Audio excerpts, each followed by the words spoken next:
Hey, how you doing there? Welcome back to Babylon Talmud. Today we're studying Daf Yud Aleph, Daf 11 of Mechsechta Ksubis. Friends, who can tell me what Daf Yud Aleph talks about?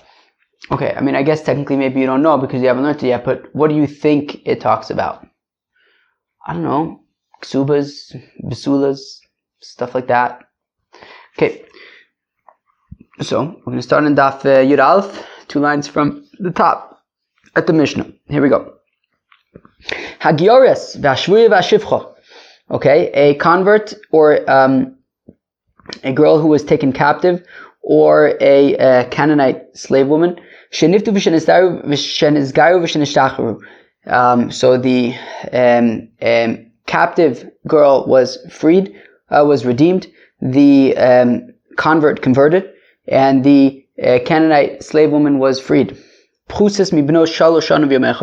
if this happened when they were less than 3 years and a day. Now, of course, a Canaanite slave woman that goes free is a Jew.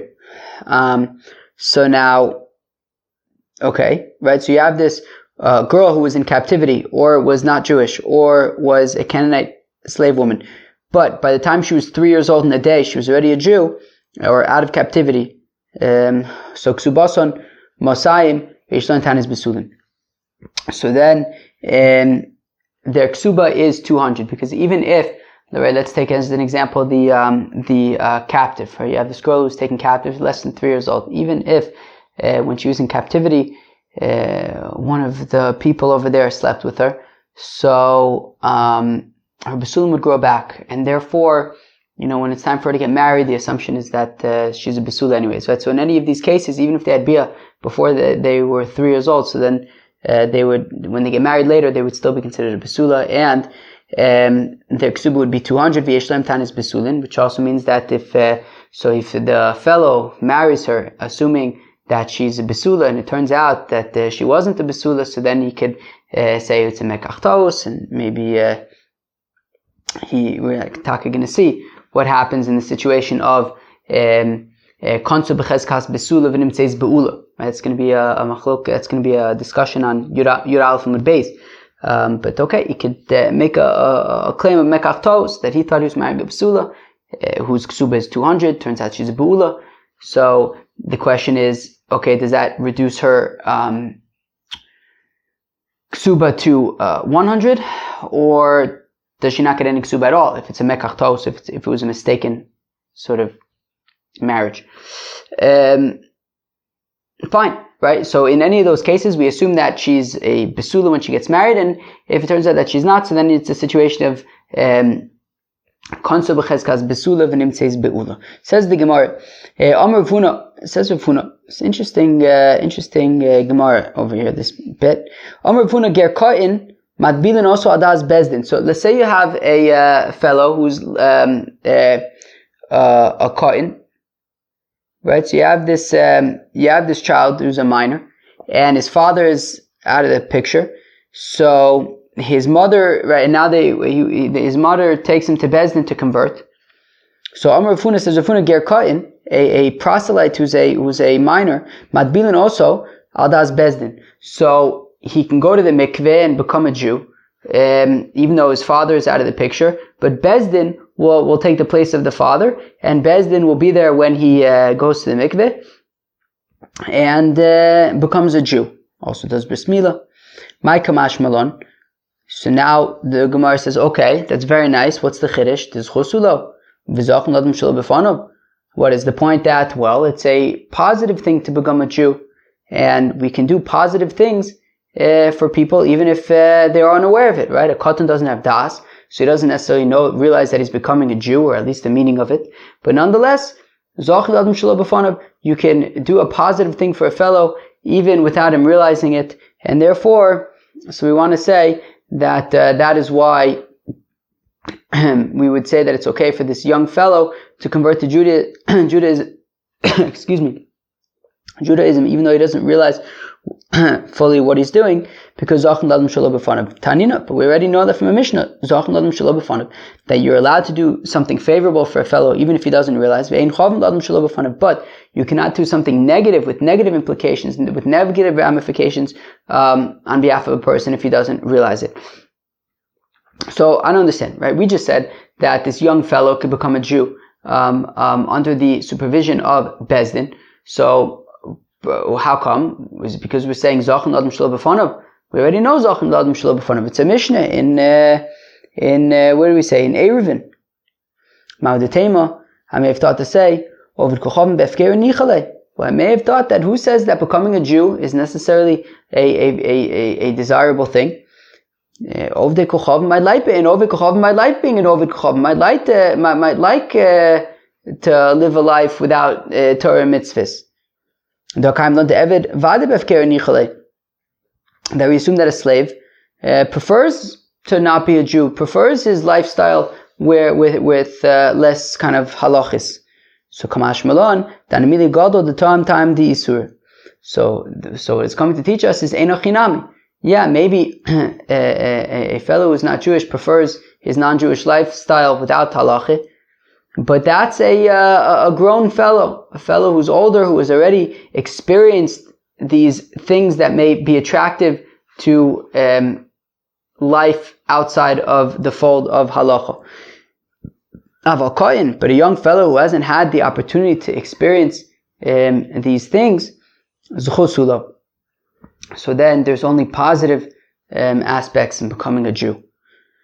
Let's say that our Mishnah Taka supports this notion, Hagioris v'ashvuya v'ashivcha, that a convert, a girl who was in captivity, or a Canaanite slave woman, sheniftu v'shenizgaru v'shenishtachru, who were redeemed or converted or freed, pchusis mibno shalosh shanim b'yom echad, when they were less than 3 in a day, my love, that balinu al das bezdin. And let's say that this is taught, right? So we're saying in our Mishnah that we have these girls who are, one of the examples was a girl who converts to Judaism when she's less than 3 years old. So, what's the case in which she is converting? Let's say that she's converting in a situation where Bezdin is the one sort of converting her. And we say that works. So, no, it's talking about here the father was in the picture, right? In our Mishnah, we were saying that the father was not in the picture.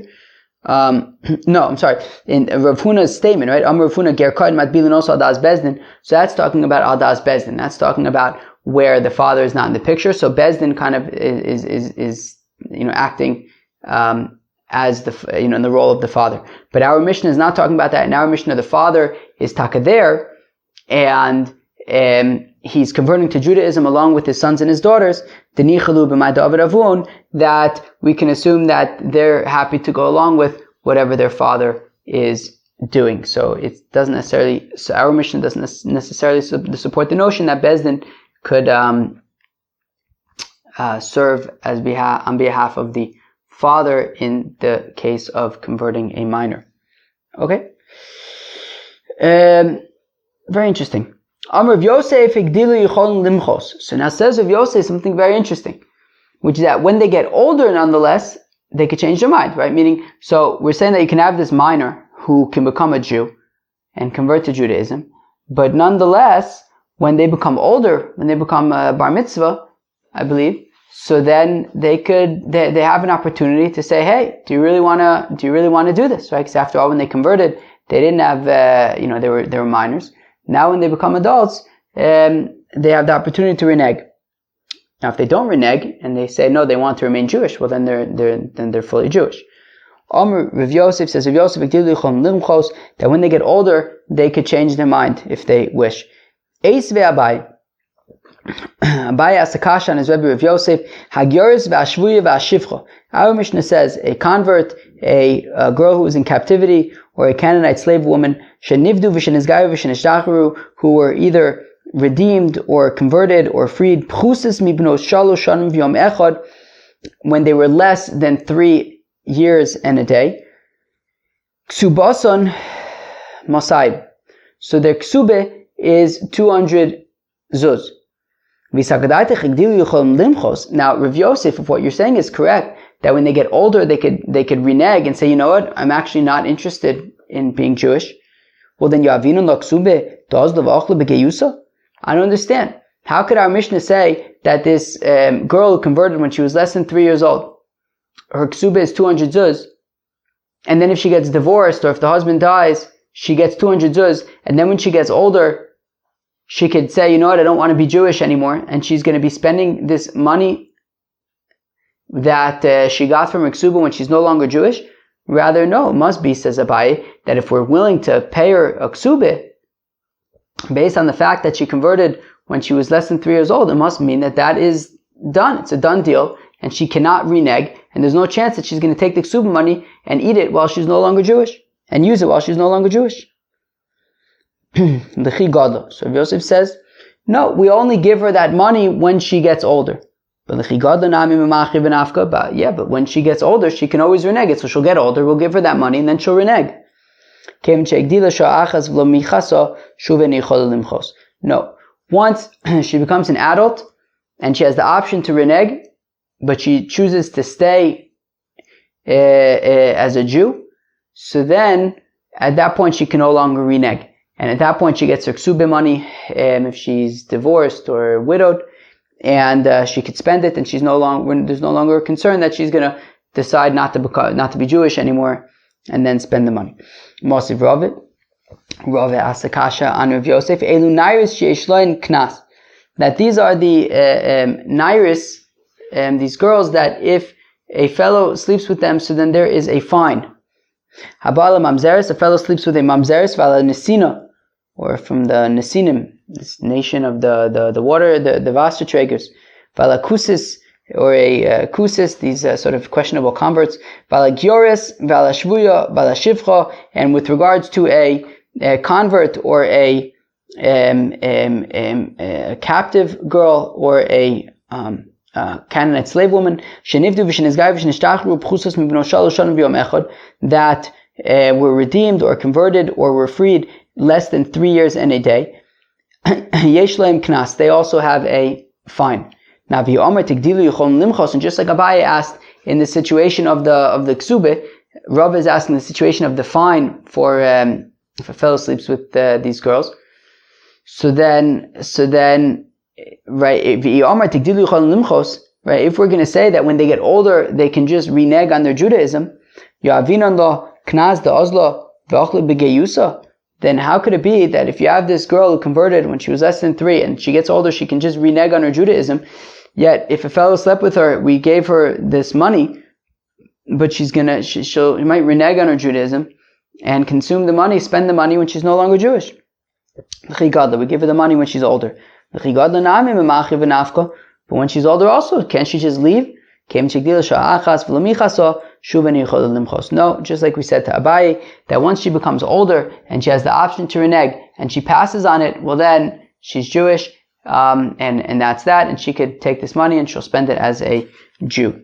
Abaye lo kirova.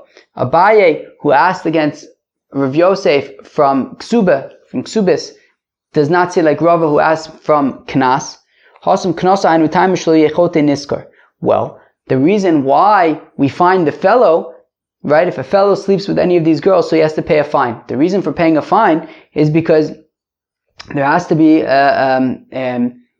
consequences for his actions, right? Now, Abaye says, look, those consequences are relevant even if she converted when she was less than 3 years old. We still want this fellow to have consequences for his actions, and therefore, even if she may end up spending this money when she's no longer Jewish, that's irrelevant, right? The punishment for this fellow for sleeping with her is still relevant, and therefore Abaye felt that to ask a kasha from the Knas by this fellow who sleeps with these girls, it's not a good question, because regardless of if she's going to spend the money as a Jew or not as a Jew, the punishment for this fellow is still effective. Rava lo amar ka Abaye. Now Rava, who says based on the Knas, does not say like Abaye, who says based on Ksubis, because Ksubah ainu taima shlote kala beinav lo tzia. That the reason for a Ksubah, the point behind the Ksubah, is that we make a financial obligation to this fellow so that he won't so easily just divorce her, right? If he divorces her, there are financial implications, and therefore Rava felt that is relevant, even if this girl might get older and then renege and she'll spend this money when she's no longer Jewish, the sort of implications for the fellow when he gets married to have this financial obligation is still just as relevant, right? It's for this fellow to take the marriage seriously and not just break it up easily. So therefore that is still relevant, Rava felt, and therefore he preferred to take the knas of the onis u'mefater. Okay. Very interesting stuff. Okay, so converting to Judaism as a minor and reneging on it when you're older. Apparently that's the halacha. Apparently, I'm not a posek bichlal, don't rely upon me, but it seems like the Rambam seems to say that she can, when she gets older, she could renege if she wants. But again, I imagine it's like we said that, right? That there's one opportunity to renege, and if she says no, I'm in, so then she's mamash in. Says the Mishnah, Hagadol Shaba Alaktana. So if you have a fellow, an adult, who sleeps with a minor, right, who's less than, right, we're in a new Mishnah, right? So if an adult who sleeps with a minor who's less than 3 years and a day, which means that her besulim will grow back, or a minor who sleeps with a gedola, umukas eitz, or a mukas eitz. A mukas eitz is a girl who loses her besulim, but not from intercourse, from some sort of external object, removed her besulim. Ksubas masayim divrei Meir. So Meir says in all of these cases, right, whether she was less than 3 in a year, or if it was a katan sheba ala gadola, or a mukas eitz, in any of these cases, says Meir, the ksuba is 200. Mukas eitz ksubas mana, whereas the chacham disagree with Rav Meir regarding a mukas eitz, and they say no, mukas eitz is 100 zuz. Besula, almana grusha v'chalutza. If you have a girl who's a besula, but she's a widow or a divorcee or a chalutza, right? I.e., they did chalitza instead of yibum. Min anisuin, right? So in these cases, she was married, but the fellow mamash dropped dead at the chasana. They never had a chance to have bia. So she is still a besula, but she is an almana or a grusha, they got divorced, or a chalutza min anisuin from marriage. Ksuvas and mana, her ksuba is 100 zuz, because even though there was no opportunity to have bia, we still have to assume that since she was in fact married, nonetheless, she was nichnas al chuppah, so whoever marries her next, right, her next husband, cannot assume that she's a besula, and you shouldn't be surprised if it turns out that she's not a besula. And therefore, if he marries her and it turns out what? She's not a besula, he married someone who was already married. Like, the assumption is that she's not a besula.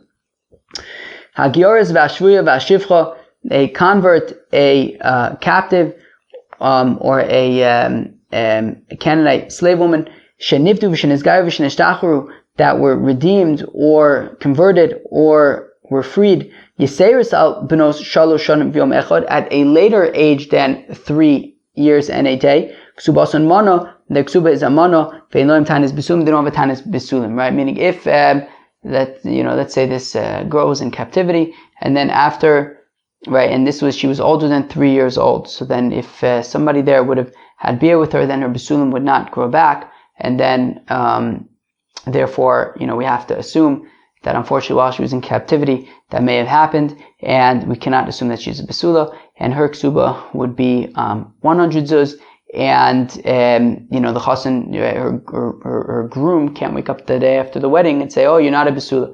There was no reason to assume that she was a besula, because she was in captivity when she was older than 3 in a day, and that applies also to a gioris or a shifcha. We assume that they are not a besula. Amar Vido Amar Rav. So says the Gemara, says a view in the name of Rav. Kohen, Habala Gedola. Okay, a Kohen who sleeps with a Gedola, Asa Mukas Eitz. So Rav says that if you have this Kohen who sleeps with a Gedola, so we treat it as though she's a Mukas Eitz, not a Be'ula, but a Mukas Eitz. Okay, and then there's a machlokas between Rav Meir and the Rabbanan of is her ksuba 200 or 100. Now it says Rav Yehuda. So Rav Yehuda, I believe, was a student of Rab, and I think the way it worked is that after Rab passed away, he then went to study under Shmuel. And when Rav Yehuda said this to Shmuel, that a kohen abo ala gdola asam mukas eitz, Omar Shmuel says ein mukas eitz bebasar. that no, you can't. A mukas eitz has to be from an external object. It can't be from a human, even if that human is a minor. Those who say this machlokus between Rav and Shmuel, but without quoting Rav Yehuda, that when it comes to a minor who sleeps with an adult, Rav Omar, a minor boy who sleeps with an adult girl, Rav Omar says, Rav, Asa mukas eitz, we treat her as a mukas eitz, Shmuel Omar in mukas eitz bebaser, and Shmuel says that you can't have a mukas eitz from a human being. Mosiv Rav Oshaye says, Rav Oshaye, Godol sheba al aktane, that if you have an adult who sleeps with a ketana who's less than 3 and a day, v'koyin abal agadola, and a koyin, a minor who sleeps with a adult woman, umukas eitz, or a mukas eitz, ksubason masayim divrei meir, then the ksuba is 200. That is the opinion of Reb Meir. V'chacham mukas eitz ksubason manu. Whereas the Chacham said that mukas eitz the ksuba is manu. So what's the kasha? The kasha is that we're treating a koyin, right, in our Mishnah, we list as 2 separate items, a koyin abal agdola and a mukas eitz, implying that koyin abal agdola is not a mukas eitz. It's kasha and Rav. Omar Rave says, Rave Ochika Omar, this is how you have to understand the Mishnah. Godol abal aktane. If you have an adult boy who sleeps with a minor girl, vilo klum, so then it's nothing. Mikilu, she's still a besula, it's still 200. The pachus mikan kenosin etzba b'ayim, because when she's less than 3 in a day, so then, it's like if you stick somebody's finger in their eye, then they, then like, there might be tears, but, the tears will be replenished, and so will the besulim dummy. That's what it's like. Now, if you have a koyin, a minor fellow who sleeps with a adult girl, asa mukas eitz, then he makes her mukas eitz, mukas eitz gufa. And when it comes to mukas eitz, puktu Rav Meir Rabbanan, that's the machlokes of Meir and the Rabbanan. Rav Meir says 200, and the rabbis say 100. So, Rava says that basically you can understand the Mishnah not as having koyin abal agadola and mukas eitz being 2 separate items, but rather koyin abal agadola and mukas eitz being the same thing.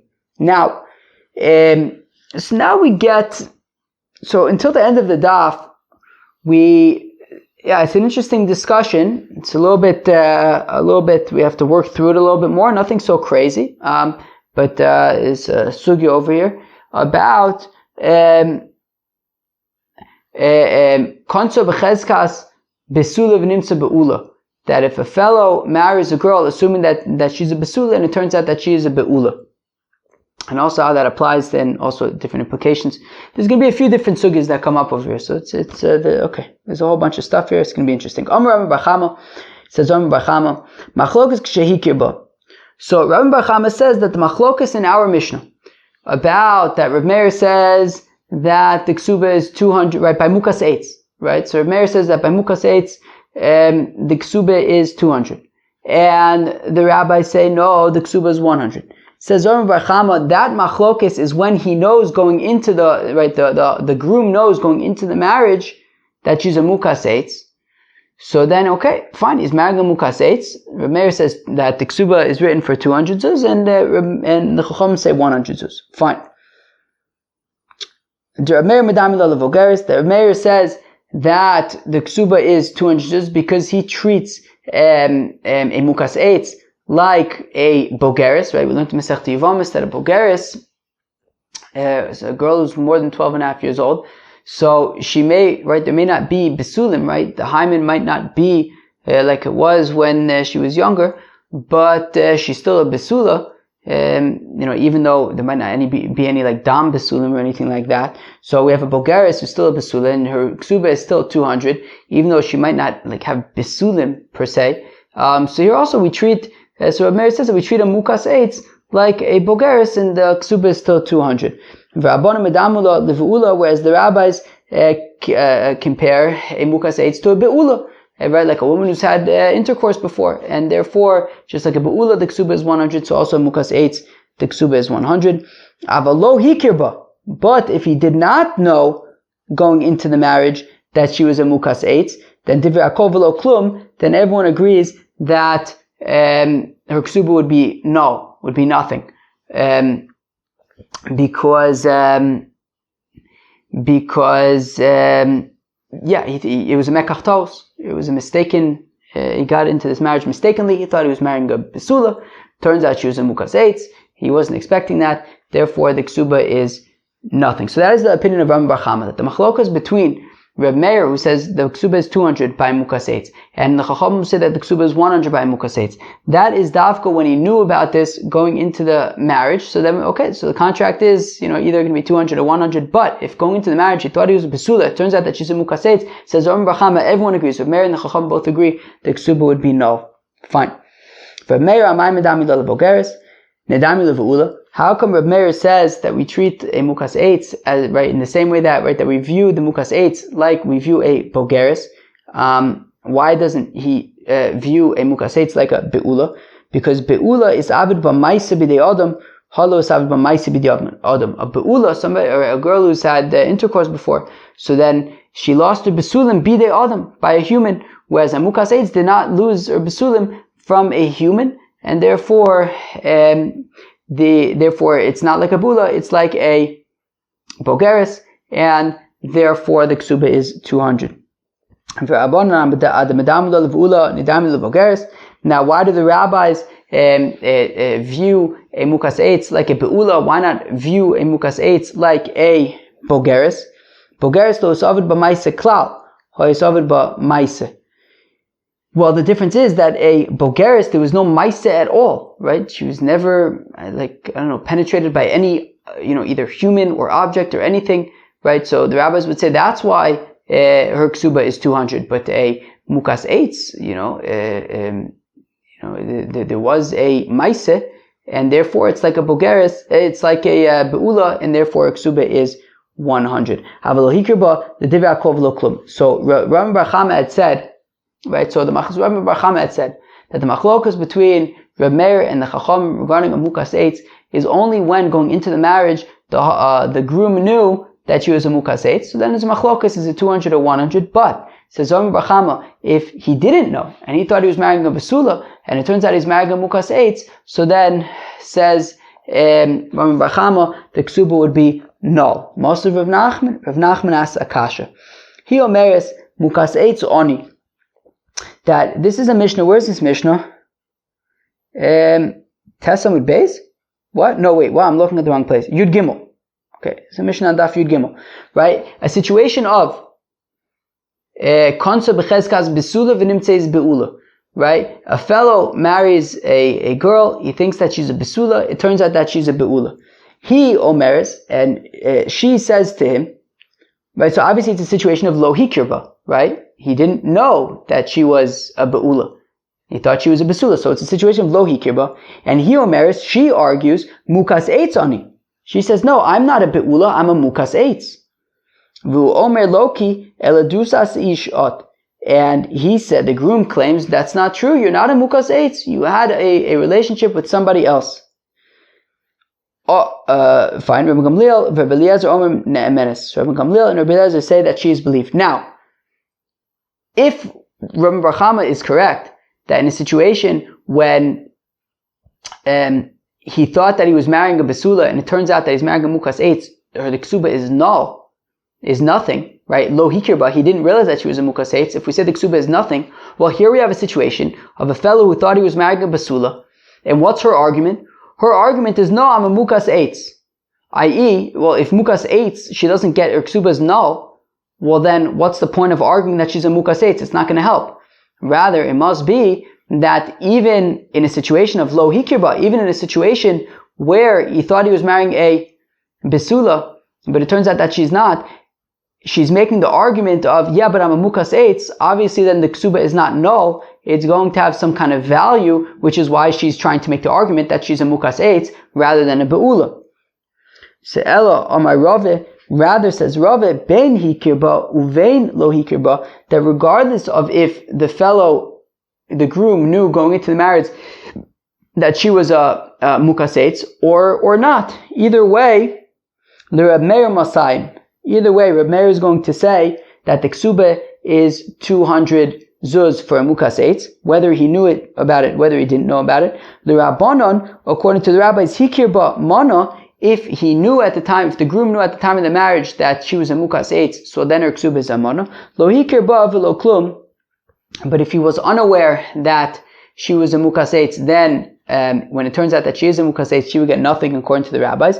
V'hader be Rave, and Rave ended up changing his mind to say that even according to the rabbis, if it turns out, right, lo ki hikirba, if he thought he was married to Basula, it turns out that he married a mukas eitz, even the rabbis would say that she would get 100 zuz like a mukas eight, like their view of a mukas eitz.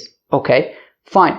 So, okay, fine. So Rava says that that Rav Meir would say 200 zuz regardless of if he knew about it in advance, and the rabbis would say, so Rav Meir would say 200 zuz, and the rabbis would say 100 zuz regardless of if he knew it in advance. And how do we know that Rava changed his mind? That initially Rava said that in the case of lo hikirba, the rabbis would say that the ksuba is null, whereas he changed his mind to say that no, the rabbis say that lo hikirba, the ksuba would nonetheless be 100. So the Tanya, as we learn in a brisa, Ketzad otzoas shemra. What's the situation about motzi shemra? Who can tell me what motzi shemra is? Motzi shemra is a situation where a fellow marries a na'ara, a girl between the age of 12 and 12 and a half. So a fellow marries a na'ara, and it turns out that she's not a basula. So he comes to court and he says that I married this girl and she's not a basula. So if it turns out that she had a relationship after Erisin, a na'ara me'orasa, so the punishment for that is pretty major. It's skila, it's stoning. Now, if it turns out that he's being dishonest, he's not telling the truth, so then he has to pay a fine. I believe it's 100 silver coins. So Ketzad otzoas shemra. How does motzi shemra work? Ba levezdin v'amar. So the groom comes to Bezdin and he says to the father of the bride, Ploni lo matzasi levidcha besulim. He says, excuse me, father-in-law, your daughter was not a besula, and I'm not happy. Well, maybe he's happy, maybe it isn't. We don't get into that. He says, tachlis, to his father-in-law, your daughter is not a besula.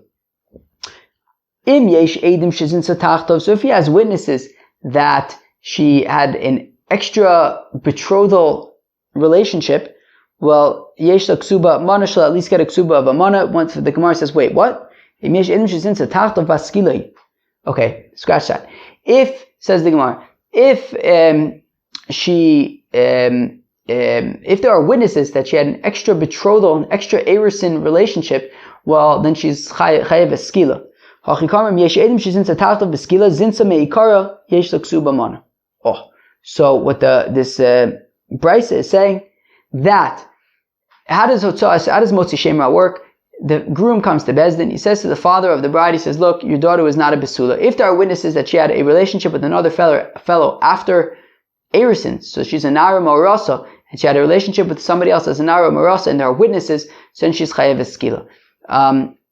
If the witnesses, however, say that she had this relationship before she was a nara morasa, before she was betrothed, well then her ksuba is amana, is 100. Let's go weiter for a second. Amar b'chia bar avin, amar of sheishes zosomeres. What do we see from here? Konso b'chezkas besula v'nimtzeis beula. That if you have a groom who marries his bride, assuming that she's a besula, and it turns out that she's a beula, as we see in this example of this brisa, right? That he's coming to Bezdin, he's saying to the father of the bride, your daughter is not a besula. If there are witnesses that the relationship happened before they were engaged, so it's a situation of that he thought he was married to a besula, it turns out that she wasn't a besula. So we're saying that her ksuba is nonetheless 100 zuz. That her ksuba is nonetheless 100 zuz. Right? So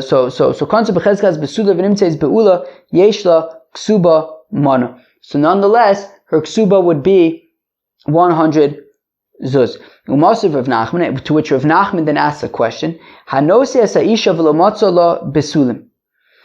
if you have a situation, this is a Mishnah on Yud Beis and Yud Beis, that also another example of Konsa b'chezkas besula v'nimtzeis beula, that anosias aisha, right? The fellow gets married, he thinks he's marrying a besula, v'lo matzula besula, it turns out that she's not a besula. He omeris mishe'eras toni nenasti v'nistach vasadeu. She says, look, at the time that we got engaged, I was a besula, then I got raped, and it's, tough luck, There's nothing you can do about it. My ksuba is still 200.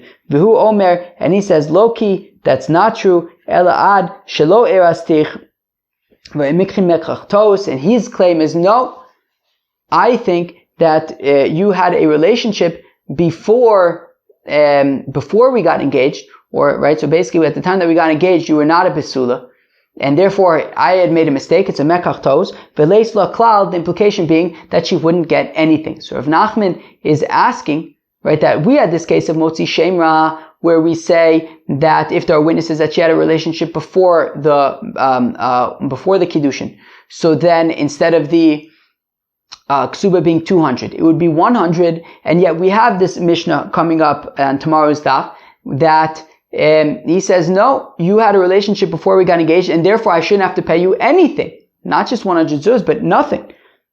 So Ve'omar le Rav Chiya bar Oven, and Rav Chiya bar Oven then says to Rav Nachman, right, because it was Rav Chiya bar Oven who had quoted Rav Sheshes as saying that konsa b'chezkas besula v'nimtzeis be'ula, her ksuba is nonetheless 100. Rav Nachman then asked this question about what about the Mishnah that seems to be saying that if he thought she was a besula and it turns out that she was a be'ula, then he shouldn't have to pay her anything. To which Rav Chiya bar Oven responds to Rav Nachman, after Rav Amram Gdolei Ador Yazvei Rav Sheshes lo Ashmaita, do you really think, Rav Nachman, that it's possible that Rav Amram and all of the Gdolei Ador were sitting there when Rav Sheshes quoted this brisa about Motzi Shemra, from which we learn, from which we sort of deduced that Konsa b'chezkas besula v'nimtzeis be'ula, the ksuba is nonetheless 100 zuz. V'kasheluhu, and they knew this question that you're asking, this question about this Mishnah that he's saying that she was not a besula at the time of the kiddushin, and therefore her ksuba should be nothing because he thought that he was marrying a besula. It turns out that no, he was really marrying a be'ula, and therefore it should be nothing. Vishani, and Rav Sheshes answered, "My mekachtos nami mimasayim avamana isla," and Rav Sheshes answered that no, the Mishnah on tomorrow's daf, that's when he says that no, she had a relationship before we got married, he's saying, and therefore ksuba should not be 200, it should be 100. So therefore that Mishnah is not a question on Rav Sheshes, who says konsa b'chezkas besula v'nimtzeis be'ula ksubasa mana, that a ksuba is 100. That's exactly what's going on in the Mishnah from tomorrow's daf, that when he says that at the time that they got engaged, she was already a be'ula, he's saying, therefore, I should only have to pay 100 zuz, not 200 zuz, but not to say that I shouldn't have to pay anything. And you, Rav Nachman, are assuming that he wouldn't have to pay anything. And this is the tie-in, that Rav says, Man de kamosiv shapir kamosiv, that actually Rav Nachman is asking a good question, because mekach tos legamri mashma. Because when the Mishnah says on tomorrow's daf that he says that no, she was a be'ula at the time that they got married, meaning he thought that she was a besula, but he's saying no, at the time that they got married, unbeknownst to him, she was actually a be'ula. And it says it's a mekach tos, that it says in the Mishnah. And it says Rav, the implication of mekach tos should be that he shouldn't have to pay anything at all. Ve'ela kasha. Hach, but what about the brisa by Motzi Shemra, where it says that if witnesses say that she had a relationship before Erisin, so then the ksuba would be a mana, would be 100 zuz rather than 200 zuz, implying that konsa b'chezkas besula v'nimtzeis be'ula, the ksuba is 100 zuz, not nothing. Twitz ve'emachi, explain it like this: By Motzi Shemra, if there are witnesses that she was mizana after Erisin, so then she's chayav skila. Zinso mei kara v'lo klum. If she had a relationship before Erisin, so at the time of Erisin she was a be'ula already, so it's konsa b'chezkas besula v'nimtzeis be'ula v'lo klum. So then the ksuba is null. Nimtzeis mukas eitz yeshla ksuba mana. If it turns out that she's a mukas eitz, so then the ksuba is a mana.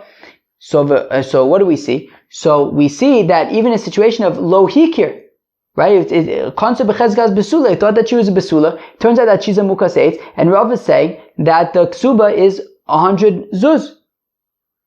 But didn't Rava say earlier that according to the rabbis, in the case of hikirba, when he knew going into the marriage that she was a mukas eitz, it's 100 zuz. But if he didn't know that going into the marriage, then if she's a mukas eitz, it would be nothing. So clearly Rave, and this is the culmination, this is the whole point, to get to this point, to this piece, to say that we see that according to Rave, even in a situation of lo hikirba, still her ksuba would be 100 zuz. Wow. So as I said, that part was like a little bit more involved.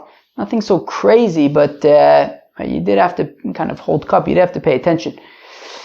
Friends, that was Daf Yud of Masechta Ksubis. The first part of the Daf talked about conversion, which was kind of interesting, right? A child who converts, that a child can convert either because, let's say their father converted, so they wanted to convert along with their father, or the father was out of the picture, so they converted with Bezdin, in front of Bezdin. So that's a good conversion, but they do have an opportunity when they become an adult, according to Rav Yosef, to renege. They have one chance to renege, and if they decide that they want to go weiter with being a Jew, so then that's it. So then they're in, and they can no longer renege. And then we talked about that's in the machlokas between Reb Meir and the Chacham regarding a mukas eitz, a woman who is not a besula, but not because she slept with a fellow, but for some external object made her not be a besula. So Reb Meir says her ksuba is still 200 because we treat her like a bogeres. The Chachamim say that her ksuba is 100 because we treat her like a beula. We also saw a machlokas between Rav and Shmuel about if you have a minor who sleeps with a adult woman. Rav says that she's treated like a mukas eitz, and Shmuel says that no, she would not be a beula, she would not be a mukas eitz, she would be neither. I reckon her ksuba would still be 200 zuz. And then we saw a machlokas essentially between Rami Bar Chama and Rave about what about a situation where going into the marriage he didn't realize that she was a mukas eitz, right? So everyone agrees that if going into the marriage he knew that she was a mukas eitz, so then Reb Meir would say that her ksuba is 200, and the Chacham would say that her ksuba is 100. What if she didn't know going into the marriage that she was a mukas? Well, what if he didn't know going into the marriage that she was a mukas eitz? So Rabbi Bar Chama says then the ksuba is null. It's nothing. It's a mekach tovs. Whereas Rava says that no, Reb Meir and the Chacham would maintain their opinions. Would maintain their opinions. Reb Meir would say 200, and the Chacham would say 100. We had another interesting question about what about konsa b'chezkas besula v'nimtzeis beula, right? So this is not mukas eitz, but this is actually that she was a beula, she had a relationship with somebody else. Says Rav Chia bar Oven Omer of Sheishes that in that case her ksuba would still be 100, whereas Rava says that no, Rava and Rav Nachman say that in that case actually it would be a mekach tos, she wouldn't get anything for her ksuba. Friends, that was Daf Yud Aleph Masechta Ksubis. Hope you enjoyed. Peace out.